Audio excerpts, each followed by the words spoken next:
Good evening, ladies and gentlemen, and welcome back to part 10 of Let's Play Mario Golf. Here I am. This time I'm going to play mini golf. Oops. Here we go! Something to note about mini golf is that you cannot play mini golf with a computer player. You also cannot play club slots with a computer player. We'll get to club slots later in this LP.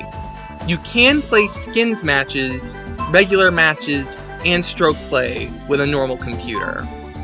But you can't play mini golf or club slots.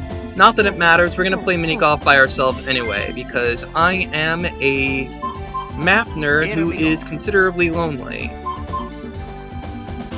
So we are going to play some mini golf. There are two courses in mini golf. There is Luigi's Garden and Peach's Castle. There are also 3 different variants to each of these courses. This first variant is called Green, in which we have green and white squares, and the ground pretty much functions exactly like the green on a real golf course would. There's also the slow variant, which is a version which has like stickier ground, I believe, and which reduces the distance that the ball travels. And there's also fast mode, which makes the ground pink, and I believe the ball bounces like rubber on that version, which definitely plays havoc with some certain holes on mini golf. But we're going to start with green mode, which is the one that I have been playing just about all my life. We'll play all 18 holes of Luigi's Garden, and we'll see if we can take care of all of them in one go. I don't know if we'll have time to do it in one go, but we will try. This is a 52-footer, up 1.3 feet, so we should go right about here. That's a little too much. Wow! Oh, it's not! Yes. Hole number 1 is by far the easiest way to score a hole-in-one in this game. So here's hole number 2. The game always starts you directly pointed at the hole, even if that's not the correct way to proceed. So you need to make sure that you go around. You see that if you look in the bottom right corner, it's a 100 to 100 whenever we're on this ground, so it will be correct. It will be, however much you put on the meter will be exactly how much you get every single time you hit it. So, another thing you can do is press, what button is it? Not L. Is it...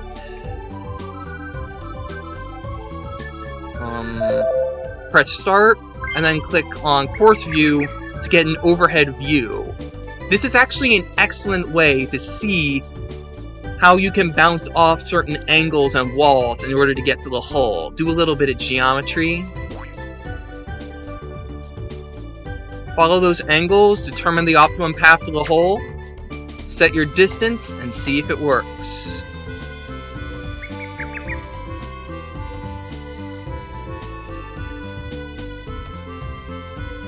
And now we've got ourselves an easy flat putt for birdie. Nice birdie! Yeah, alright.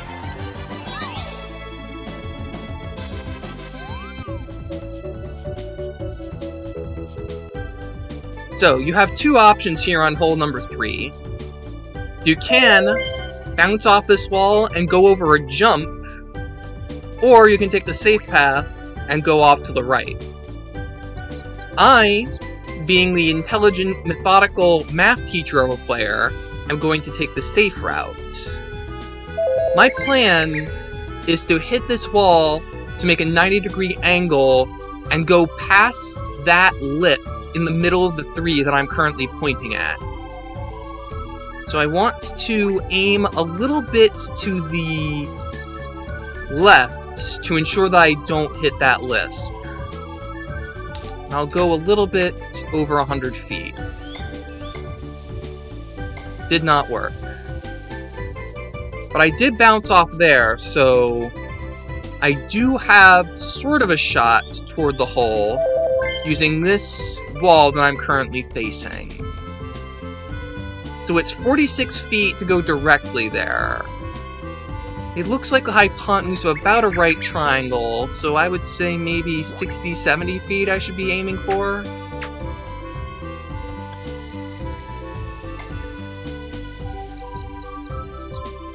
That's a pretty good distance. Sets us up for an easy par putt.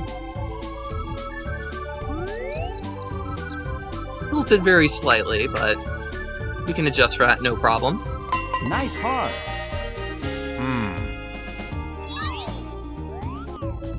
Let's move on to hole number 4. My plan, bounce up, down, up toward that hole, off the middle of the 4. Up, down, up. Set up an easy putt.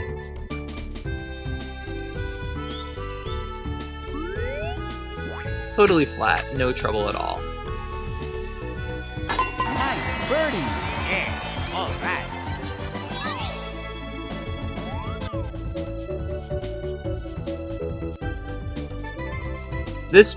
This hole is a long way away, at over 107 feet.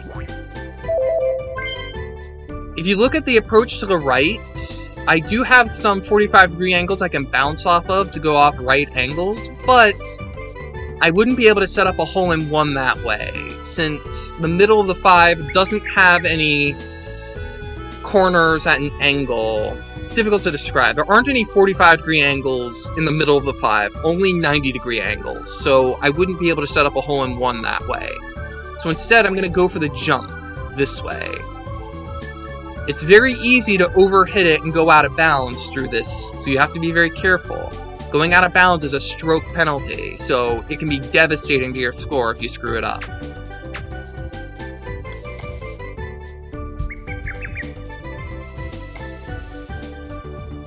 Oh! Fantastic. Oh! Hole in one. Hole in one! That was amazing! I'm glad I got that one on camera. Now on capture card anyway. Let's see here. If I hit off that wall, I'm gonna hit more flat wall, so I should be okay. If I hit it powerfully, I may bounce off that wall multiple times, but it'll put me in that general area I want to be in. Yep, exactly as planned.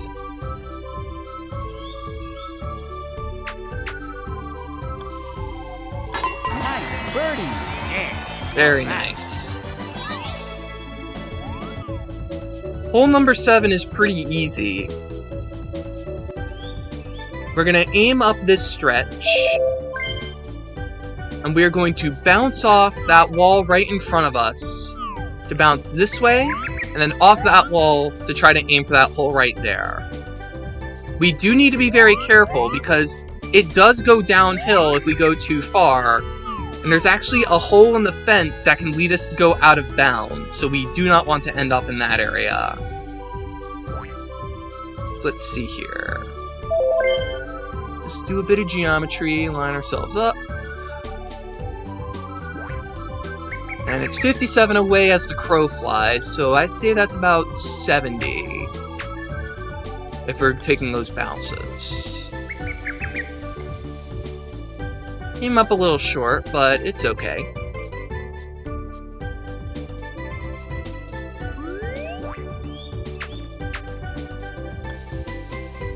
Nice birdie. Yeah, all right. As you can see, I'm rather good at this set of mini golf because I played this a ton as a kid. Because it took me a little while to really understand how golf actually works. So I played a lot of this as a very little kid. Hole 8 is one of the toughest holes on this course because the hole is on a very heavily tilted slope. My goal is to hit on that 45-degree angled wall to aim up toward the top portion of the 8 and then see if I can set up a shot while up there.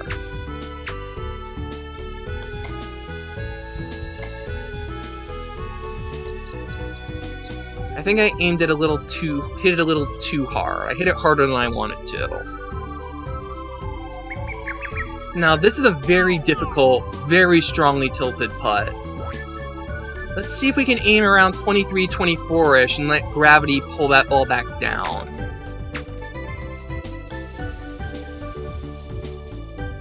Nah, that was too much.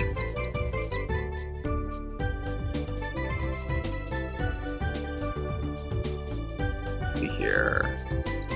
Let's go up and then down. Come on, gravity, bring that ball back down, get me a par. Nice.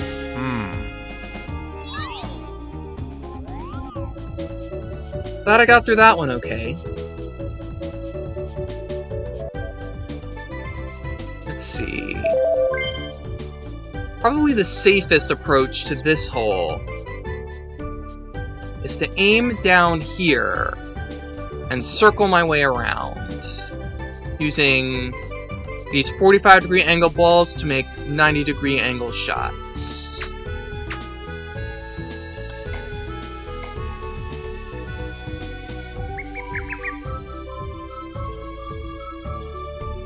Not as far as I would have liked. If I wanted to super try-hard this, I would do a whole bunch of, you know, trigonometry to try to figure out exactly how long all these distances are by setting up sides of triangles with known distances, but I'm not going to do that to you guys. I think it'd be rather boring to most of you.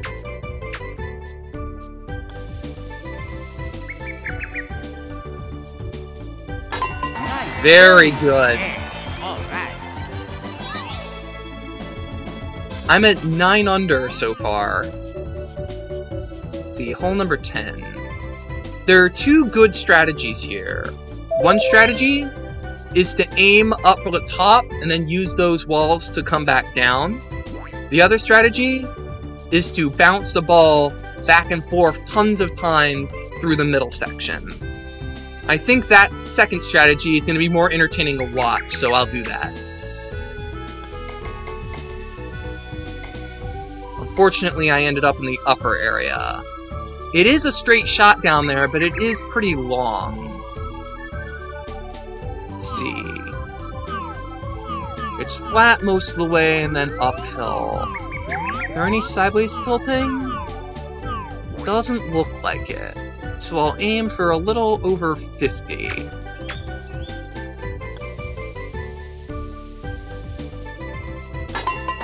Boom!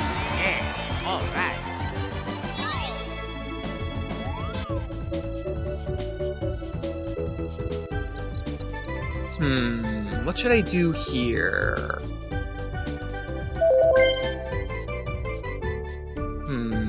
Let's see. From here to the hole is 67. So what I'm gonna do is I'm gonna shoot about 80 straight at this wall and angle it a little so I don't hit the lisp in the middle. And stop it just short of the water to set myself up a shot toward the hole. Let gravity do the work there, and now an easy birdie putt.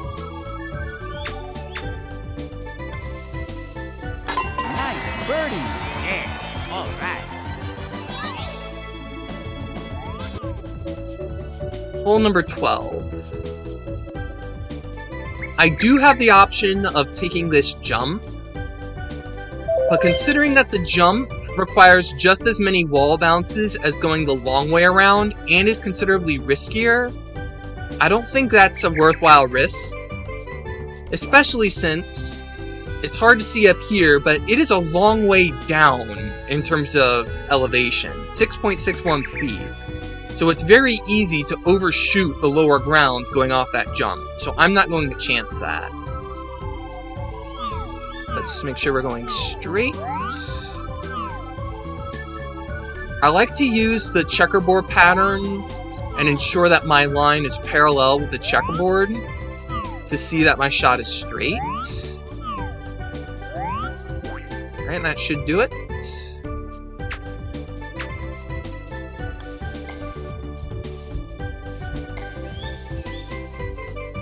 A little short in terms of distance. Here's the tricky part about this putt. This is situated right at the top of a downhill heading off to the right, so I need to be very careful to ensure that the tilt doesn't carry me down there while still heading toward the hole. So this is going to be a hard one.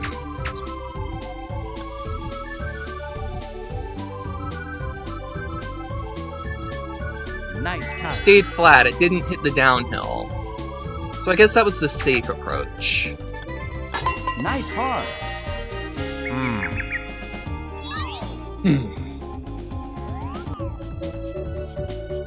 Next, we got hole number 13.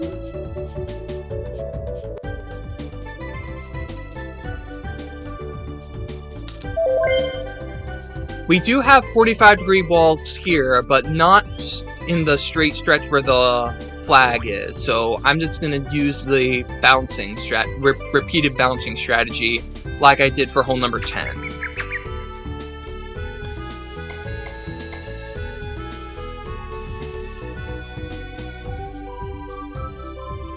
And now we're at the top of one of the bumps.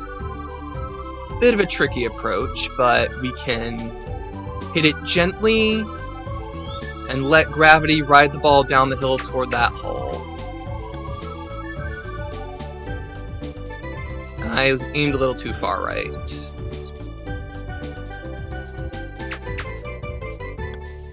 Nice par.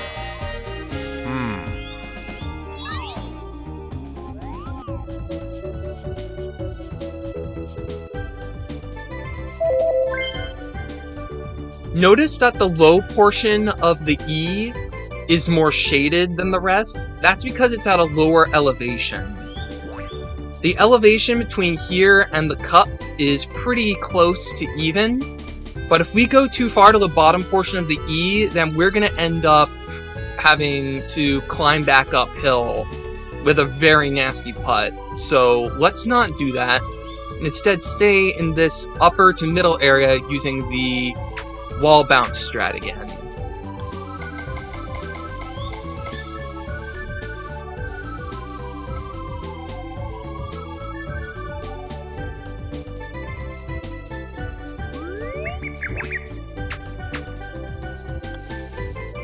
Nice birdie. Yeah. All right. Alright, 4 holes to go. F is a pretty much straight shot until we bounce off the wall over here.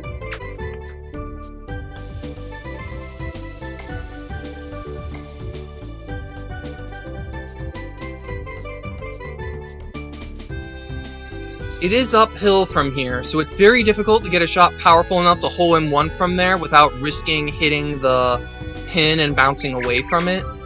Definitely a risky thing to try, so I definitely went for the safe option.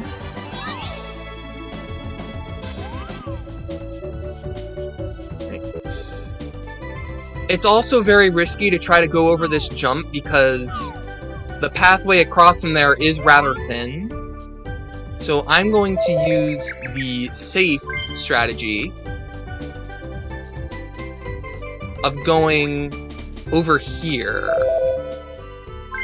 I aim to bounce at a 45-degree angle off of this. Flat part here, and then the flat part up there, and then bounce in a diagonal fashion along the vertical portion of the G. Hit, hit, hit, parallel to there.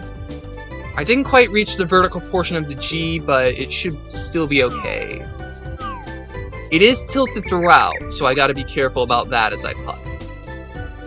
It's a 44-footer. Let's aim just below 50.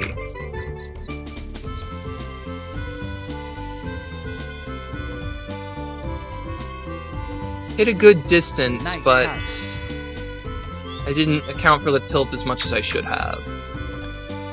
Nice par.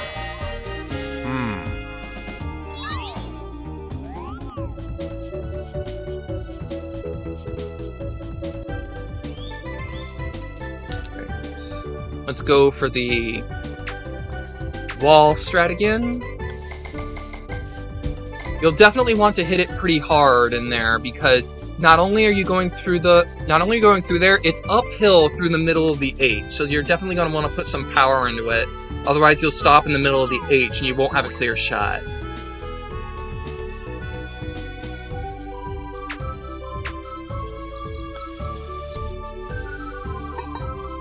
Oh, come on. I do stay in the flat area, though. Behind me is another downhill, and I'm very glad I didn't catch that. Nice par. But as you can tell, the back 9 is considerably more difficult than the front 9. Hole 18 is a monster in terms of distance, and you go downhill a really long way.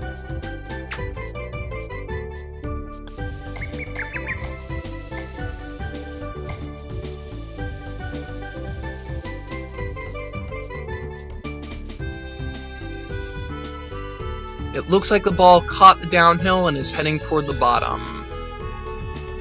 It won't be a totally flat putt when I get down there, but it will be makeable.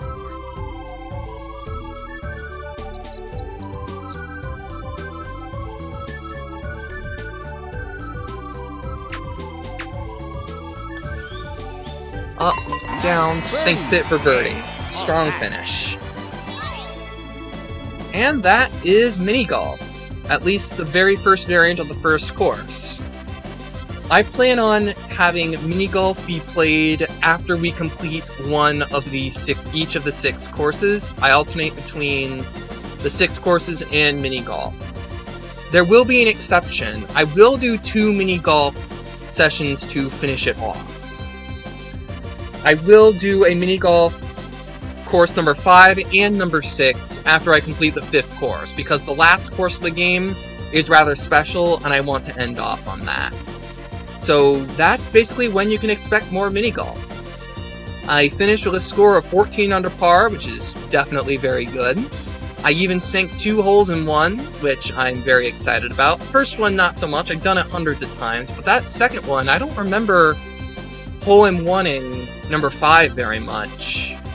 Definitely can only count the number of times I've done it on one hand, so glad I got that on capture for you guys. Thank you guys very much for joining me here.